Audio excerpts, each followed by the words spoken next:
We are up to number 26 on the list of the PFT 2020 preseason power rankings.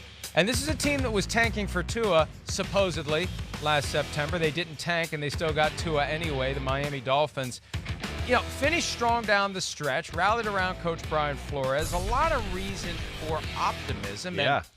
And, I think that if we'd have looked at this list mid to late September last year, we would have laughed. There's no way they're going to be that high going into 2020. But they gave us reason to be somewhat optimistic. Chris, how optimistic are you, big picture, that this Dolphins team is in the process of becoming a contender, the only team other than the Patriots to win the AFC East in the past 17, 18 years? Right.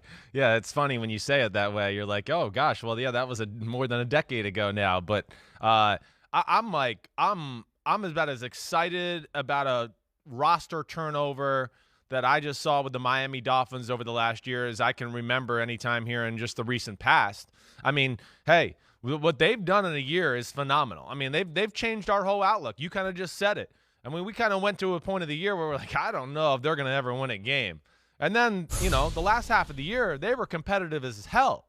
And then added to that with all the moves they made last year, trading guys to get money off their roster and off the salary cap and all that. But then you look at their additions this offseason and free agency and the draft. I mean, you could really argue the Dolphins won the offseason. I mean, there's no doubt about it. Hey, Brian Flores came from New England. What does New England do? What are they famous for right now? Corners, secondary, one of the greatest pass defenses we've ever seen. Oh, well, now he's got that going on down there in Miami. Xavier Howard then pays big money to Byron Jones. I mean, that's going to be arguably one of the best corner duos in all of football. But then killing it in the draft with the quarterback and good tackles, value signings, with guys like Shaq Lawson and Emmanuel Ogbah that, they're not going to be superstars, Mike, but they're guys that we know will fit that New England scheme. So I don't know. I couldn't be more excited about a new young tandem in all of football than I am about the Dolphins with Brian Flores and Chris Greer. Everything they've done so far, I've gone, damn, that's smart. Damn, that makes sense. Damn, that fits your team.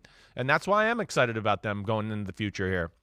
Hovering over all of this is the quarterback question. Ryan Fitzpatrick, Tua Tagovailoa, no preseason to get Tua ready. I wonder whether some of these teams are going to platoon their quarterbacks in September and kind of treat it like a preseason, even though the games count. Who knows how many games they'll get in September anyway. But there's a lingering sense around the league that Tua ultimately was an owner's pick. And that happens from time to time. Sure. That the owner gets involved and says, this is the guy I want. The owner wanted Joe Burrow. There was nothing they could do to get Joe Burrow, at least whatever they offered, the Bengals wouldn't accept for the trade from number 5 to number 1. So they take Tua because Stephen Ross wants a franchise quarterback. They haven't had a franchise quarterback since Dan Marino, yada, yada. I still have concerns. Yeah, me too. About Tua from a health standpoint. Mm-hmm. And I know you have concerns beyond the health standpoint. You wonder, does that game translate to the NFL level? Is he truly a high-end quarterback, or is it just benefiting from being in the Alabama system? I think that's the great unknown for this team. He's going to be on the field at some point. He's got to be on the field at some point.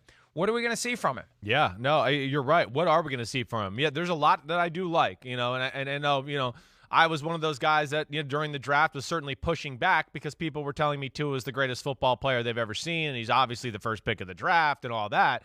And that's where, sometimes you fight those narratives, and he's obviously a first-round pick. I was never trying to argue that. But, yes, I do want to see what Tua's all about. Again, I know he's got a lot of great, natural things that he brings as far as a quarterback. He does have a good arm. It's not a great arm. It's a pretty quick release. He's got quick feet in the pocket. He's not necessarily fast and all that. But the one thing I will say over and over again, is he plays small, and, of course, he was at Alabama. Now, there's two things from Alabama. There's a positive and a negative. One, I think adjustment to the NFL life, like we talked about with Joe Burrow, will not be that drastic. He's been coached like a pro. He's been in pro schemes, and he's played against and played with a lot of pro players. So he'll be ready for that. And then Shan Gailey being the offensive coordinator there, I think that fits Tua too, because it's going to be a short, quick passing game. Gailey's not famous for down-the-field passing attacks like that. And that's one of the negatives I look at with Tua. But you're right, Mike. That's, to me, the big question. I mean, Alabama's offense didn't stall when Tua got hurt and was out for the rest of the year last year. So I want to see, is he capable of doing more than what the system can deliver? And to me, that's what a top 10 pick should do, and that's still a big question for me. 21 of the last 30 first-round quarterbacks have started 10 or more games their rookie seasons. Over under Tua Tagovailoa, the starter by week 7. Chris, what do you got? Oh, I'm taking the under there, right? I think it's going to happen fairly early on in the year. I just think it's one of those things, too, where if he shows he's healthy and everything like that, just the owner, the fan base, everybody's clamoring. I mean, nobody crapped on me in social media more than the Miami Dolphins fans for where I put Tua in my quarterback rankings and things like that. They wouldn't give it up. I mean, I was talking about top 5 quarterbacks, and people were still tweeting about, I can't believe you put Tua at 40 or blah, blah, blah. So I just think it's going to be too much to overcome. And I think, like we said, with Saban, Alabama, that pedigree there already, he'll be ready to go as far as NFL is concerned. I think Fitzpatrick starts week 1. But you're right. At some point before week 7, it's going to be Tua. Devontae Parker had a big year last year, 1,202 receiving yards.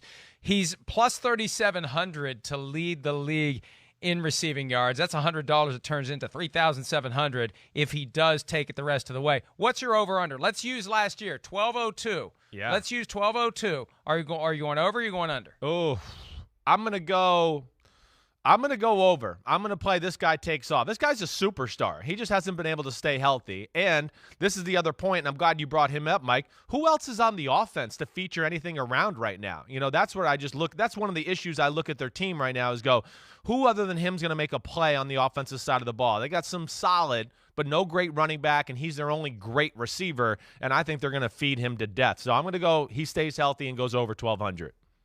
All right, real quickly, best case, worst case for the 2020 Miami Dolphins. I think best case is like, they flirt with 500, right around there. I think that's where I look at it. Not playoffs. I don't think it's quite there yet. Pain in the butt, certainly. Lose some close games. But like best case, 7-9, 8-8. Worst case, man, they lose a lot of tough football games and they end up like 4-12 or 5-11. Yeah, worst case, they're in the mix for Trevor Lawrence, and then they really have a decision to make for 2021.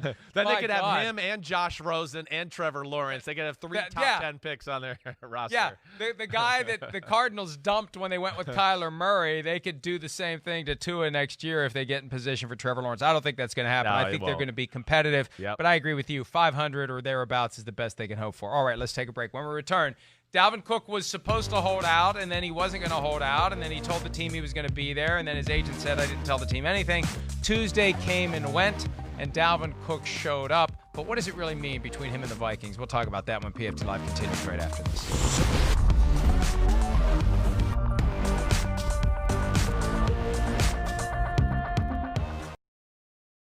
Hi, I'm Mike Tirico, and thanks for watching. Make sure to hit subscribe for the latest news and highlights from NBC Sports.